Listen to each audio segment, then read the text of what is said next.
పెట్టడంట. ఎందుకంటే పూర ఇజ్జత్ పోయేటట్టున్నది, కావాలంటే దాన్ని నామినేటెడ్ పదవిలాగా చేస్తా, చైర్మన్, వైస్ చైర్మన్, డైరెక్టర్లు అందరినీ కూడా నేను నామినేట్ చేస్తా అంటున్నాడు.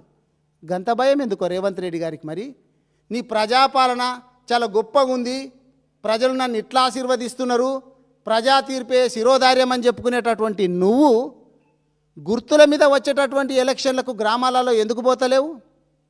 నువ్వు ఇంకొకటి కూడా ఏం భ్రమపడుతున్నావంటే, గ్రామాలలో ఎంపీటీసీ జడ్పీటీసీ ఎలక్షన్లకు వద్దు, పట్టణాలలో ఉండేటటువంటి ప్రజలైతే చాలా అమాయకులు, వాళ్ళ దగ్గర నాకు వ్యతిరేకత ఉండదు, అందుకని మున్సిపాలిటీ ఎలక్షన్లకు పోదామని చెప్పి ప్లాన్ చేస్తున్నావు.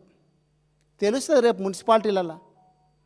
మేము అప్పుడు అధికారంలో ఉన్నప్పుడు ఎన్ని మున్సిపాలిటీలు గెలిచినామో, నువ్వు ఎన్ని గెలుస్తావో రాబోయేటటువంటి రోజుల లోపల తెలుస్తుంది కదా. అందుకే రేవంత్ రెడ్డి గారు, ప్రజలు గమనిస్తున్నారు, ఇప్పటికైనా ప్రజా సమస్యల మీద, నీవిచ్చినటువంటి హామీల మీద దృష్టి పెట్టాలి.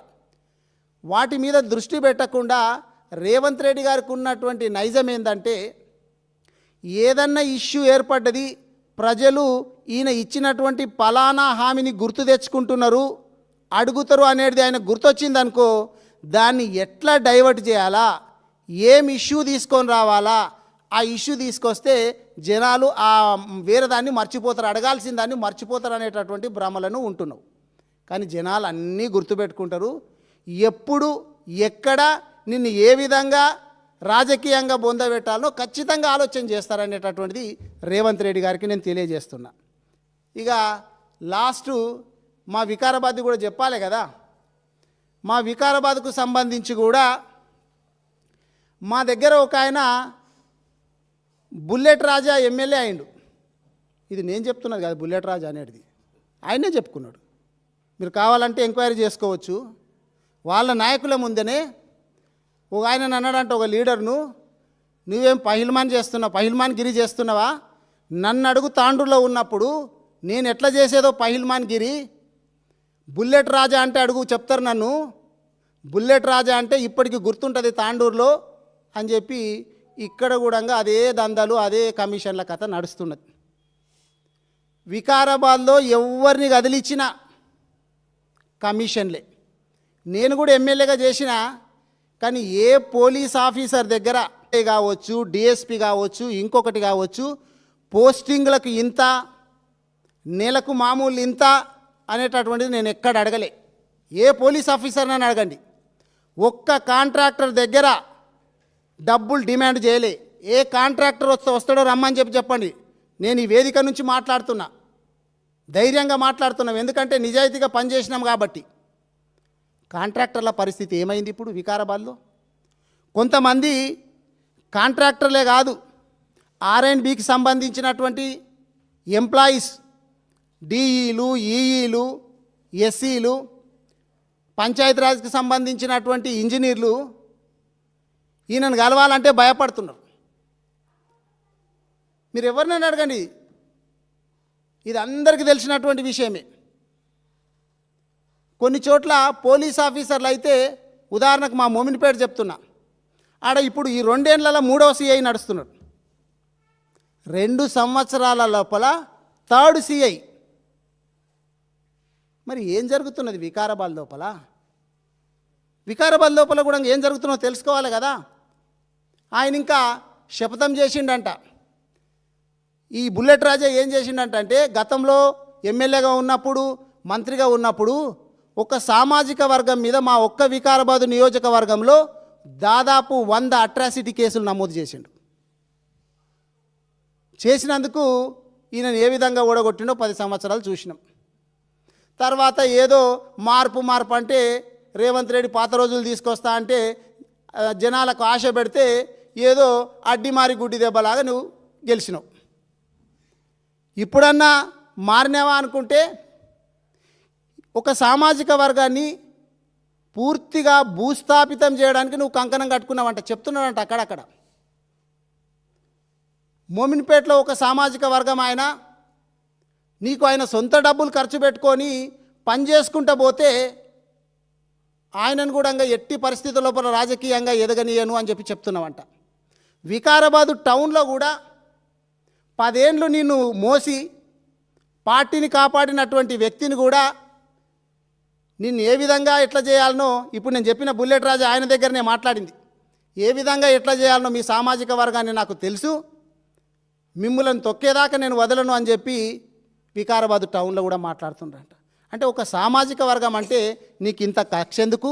ఇగో ఇంకొక సామాజిక వర్గం గురించి కూడా తుర్మామిల్ లోపల మొన్న నాకు చెప్తున్నారు, కొంతమంది ఒక సామాజిక వర్గం వాళ్ళు పోతే అంటున్నాడంట, మీరు వారానికి ఒకసారి స్నానం చేస్తారు భయ్, నన్ను కలవకండి, దగ్గరికి రాకండి, మీ దగ్గర నుంచి వాసన వస్తుంది, ఆ సామాజిక వర్గాన్ని ఈ విధంగా కించపరుస్తావా? ఆ సామాజిక వర్గం పిల్లలు మోమిన్పేట లోపల క్రికెట్ ఆడుకుంటుంటే పోలీసు వాళ్ళకు చెప్పి వాళ్ళని తీసుకొచ్చి పోలీస్ స్టేషన్ లోపల మోకాళ్ళ మీద కూర్చోబెట్టింది. అదే సామాజిక వర్గానికి సంబంధించినటువంటి వికారాబాద్ మండలంలో ఒక గ్రామం లోపల మీ నాయకుని పంపి జైలుకు పంపించినావు కేసు పెట్టి. కానీ నేనేం చేసినాను ఎమ్మెల్యేగా ఉన్నప్పుడు తెలుసా? ఇప్పుడు నేను చెప్పినవన్నీ కూడా మీ నాయకుల మీద నువ్వెట్లా ప్రవర్తిస్తుంటున్నావు అనేది. కానీ నేను ఎమ్మెల్యేగా ఉన్నప్పుడు అదే వికారాబాద్కు సంబంధించినటువంటి ఒక నాయకుడు, మీ పార్టీ నాయకుడు, మా బీఆర్ఎస్ పార్టీ నాయకుడు కాదు, కాంగ్రెస్ పార్టీ నాయకుడు తహసీల్దార్ తోట కొట్లాట పెట్టుకొని ఈయన మీద కేసు పెట్టిచ్చేస్తే జైలుకు పోయేటటువంటి పరిస్థితులు వస్తే నేను కాంప్రమైజ్ చేసి జైలుకు పోకుండా చేసిన. ఆయననే ఎన్నోసార్లు మా బహిరంగంగా చెప్పిండు, ఆనంద్ ఎమ్మెల్యేగా ఉన్నప్పుడు నన్ను కాపాడిండు పార్టీలకు అతీతంగా అని చెప్పి. గది కదా మనం చేయాల్సింది. వికారాబాద్లో గింత కమిషన్లు జరుగుతున్నా, ఈ కక్కుర్తి వ్యవహారాలు జరుగుతుంటే రేవంత్ రెడ్డి గారి గీదాని మీద కదా సిట్ వేయాల్సింది. సిట్టు నువ్వు దేని మీద వేయాలా, దేని మీద వేస్తున్నావు? సిట్ అంటే నీ వాళ్ళకేమో సిట్ అంటే కూర్చోలేవనేటటువంటి విధంగా మీ పార్టీ మీద ఆరోపణలు వస్తే, ప్రతిపక్షాల మీద ప్రజల మీద వస్తేనేమో షెట్ అన్నట్టు, మీ వాళ్ళకు సిట్టు, మా వాళ్ళకేమో షెట్ దమ్ అవుతున్నట్టు నోరు మూసేపిచ్చుడు. ఇప్పటికైనా కానీ ఇది మానుకోవాలా రేవంత్ రెడ్డి గారు. ప్రజలు ప్రతి ఒక్కటి గమనిస్తుంటారు. మా కేటీఆర్ గారు చాలా సందర్భాల్లో చెప్పిండ్రు. ఏం చెప్పిండు అంటే, నువ్వు మోసగాడివి కానీ నిజాయితీగా ఉండేటటువంటి మోసగాడివి. నిజాయితీగా చెప్పుకుంటావు, నేను మోసగాడిని అని చెప్పుకుంటావు. గతంలో కూడా చెప్పినావు నువ్వు. ప్రజలు మోసగాళ్ళనే ఇష్టపడుతున్నారు, ఆ మోసపూరితమైనటువంటి మాటలనే నమ్ముతున్నారు. ప్రజలు మోసపోవడానికి రెడీ ఉన్నప్పుడు నేనేం చేస్తా భయ్? రోగి కోరుకున్నది అదే, డాక్టర్ ఇచ్చేది కదే అన్నావు. ఇవి నీ మాటలు, నావి కాదు. కానీ రేపు రాబోయేటటువంటి రోజుల లోపల ఎలక్షన్లు వస్తాయి కదా. మొన్న ఎలక్షన్లలో నువ్వు ఏదో ప్రతి చోట ఏడవైనా కానీ ఏం చెప్పుకుంటూ వస్తున్నావు అంటే, కంటోన్మెంట్లో గెలిచినాం, పార్లమెంట్లో గెలిచినాం, మొన్న జూబ్లీ హిల్స్లో గెలిచినామని చెప్తున్నావు. జనాలు ఏంటంటే ఈ ఒక్క ఎలక్షన్ చేత రేవంత్ రెడ్డి గారిని దింపలేము, ఈ ఒక్క ఎలక్షను రేవంత్ రెడ్డి గారిని దింపనికే కాదు కాబట్టి పోనీలే అనుకున్నారు. అయినా నువ్వు జూబ్లీ హిల్స్లో ఎన్ని నాటకాలు చేసి గెలిచినావో అందరికీ తెలుసు. రాబోయేటటువంటి రోజుల లోపల ఎలక్షన్ల లోపల నీకు చుక్కలు చూపిస్తారు. మొన్న ఎక్కడో వింటున్నా నేను, కేసీఆర్ గారు ఆనవాళ్ళు తీసేయాలనేటటువంటి ఉద్దేశం చేత ప్రజల కొరకు పరిపాలనా సౌలభ్యం కోసము 33 జిల్లాలను రేవంత్ రెడ్డి గారు చేస్తే, వాటిని మొత్తం తీసేసి కుదించి మళ్ళీ 17 జిల్లాలో 12 జిల్లాలో చేస్తా అంటున్నాడు అంటే. మొన్ననే మా కేటీఆర్ అన్న చాలా బాగా చెప్పిండు, అగ్గి బుట్టిస్తామని చెప్పిండు. నేను నిన్న వికారాబాద్లో కూడా చెప్పిన, అగ్నిగుండం చేస్తామని చెప్పినాం. మా మాజీ మంత్రివర్యులు సబితమ్మ గారు కూడా చెప్పిండ్రు, వికారాబాద్ జిల్లా, ఏ జిల్లా కానీ వికారాబాద్ జిల్లానని కాదు, కొన్ని జిల్లాలు తీసేస్తాడంట ఈయన. కేసీఆర్ గారు ఆనవాళ్ళంట.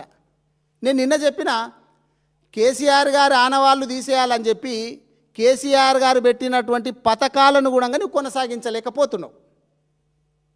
కేసీఆర్ కిట్ అంటున్నారని చెప్పి నువ్వు కేసీఆర్ కిట్నే బంద్ చేసినావు.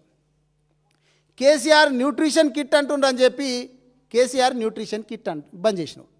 మరి నువ్వు ఏం చేయాలా? రేవంత్ కిట్ పెట్టు. అవే ఏమేమైతే ఇప్పుడు తల్లి పిల్లకు వస్తువులు ఇస్తుండ్రో, గర్భంలో ఉన్నప్పుడు ఇచ్చేటటువంటి న్యూట్రిషన్ కిట్ను కూడా అంతకంటే మంచి వస్తువులు దాంట్లో పెట్టి నువ్వు రేవంత్ కిట్ అని పెట్టు. నిన్ను ఎవడొద్దంటాడు? కేసీఆర్ నీళ్ళు అంటున్నారని చెప్పి భగీరథ నీళ్ళను కూడా చక్కగా వదులుతలేరు. ఎందుకంటే కేసీఆర్ నీళ్ళు అంటున్నట. నేను నిన్న చెప్పిన, కేసీఆర్ గారేమో ప్రతి ఇంటికి తాగునీరు రోజు ఒకసారి ఉదయం ఇస్తున్నాడు కదా, నువ్వు రేవంత్ నీళ్ళు అనాలంటే అవి నేను చేయాలా? 24 గంటలు తాగునీళ్ళు ఇచ్చేసేయి, 24 గంటలు ఇవ్వాలి. నీకు కూడా తెలుసు ఏందంటే కేసీఆర్ గారు నాగలోకం అయితే నువ్వు నక్కవని చెప్పి, నక్క జిత్తులు ప్రజలందరూ గమనిస్తున్నారని చెప్పి తెలుసు.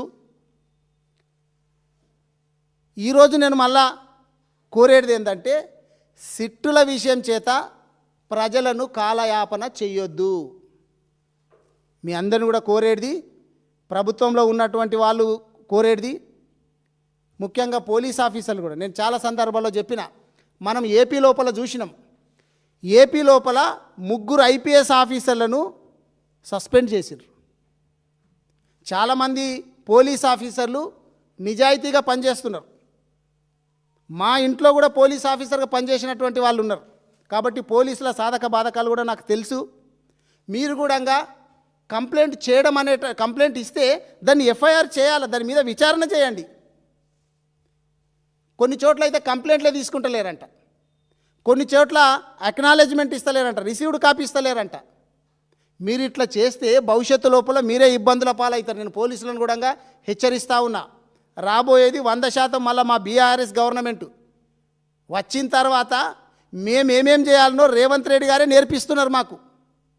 పోలీసు వాళ్ళని ఇట్లా వాడుకోవాలా, వేరే అధికారులను అట్లా వాడుకోవాలా, సోషల్ మీడియాలో కేసులు పెడితే ఇట్లా చేయాలా, ఒకవేళ మన మీదనే కేసులు వస్తే ఎట్లా చేయాలని చెప్పి రేవంత్ రెడ్డి గారు అన్నీ నేర్పిస్తున్నాడు. రాబోయేటటువంటి రోజుల లోపల ఖచ్చితంగా రేవంత్ రెడ్డి గారి ప్రభుత్వానికి మా గవర్నమెంట్ వచ్చిన తర్వాత వడ్డీతో సహా చెల్లిస్తామని చెప్పి తెలియజేస్తూ సెలవు.